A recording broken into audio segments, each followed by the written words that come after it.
itu ada seorang pemuda alim. Ia memasuki sebuah kebun apel. Karena sudah seharian belum makan, ia pun memetik sebuah apel, lalu memakan separuhnya. Setelah itu ia berjalan menuju sungai untuk minum. Tiba-tiba ia sadar, wah, celaka. Bagaimana aku bisa memakan hasil tanaman kebun ini tanpa izin terlebih dahulu meminta izin kepada pemilik kebun, katanya lirih sambil menyesal. Ia segera mencari pemilik kebun. Wahai tuan, maafkan saya takut makanan yang tidak halal ini akan mencelakakanku di kemudian hari.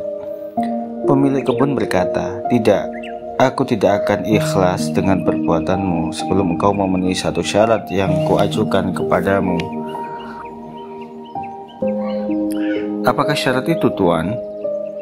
Engkau harus menikahi putriku satu-satunya. Apa? Aku harus menikah dengan putrimu? Ya, tapi putriku adalah orang yang buta, bisu, dan tuli.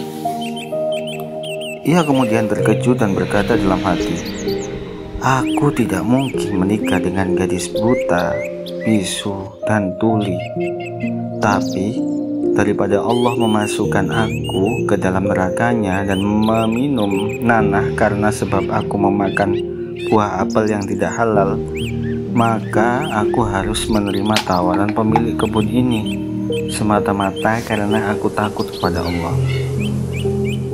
Berhari-hari ia membayangkan akan menjalani hidup dengan seorang wanita cacat. Saat sedang malam pengantin, gadis itu langsung menyambutnya dengan ucapan, Assalamualaikum.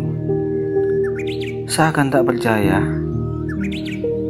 seolah-olah ia sedang memandang bidadari surga. Apa yang terjadi? Ayahmu mengatakan bahwa engkau adalah seorang gadis buta, tuli, dan bisu. Tapi sepertinya tidak.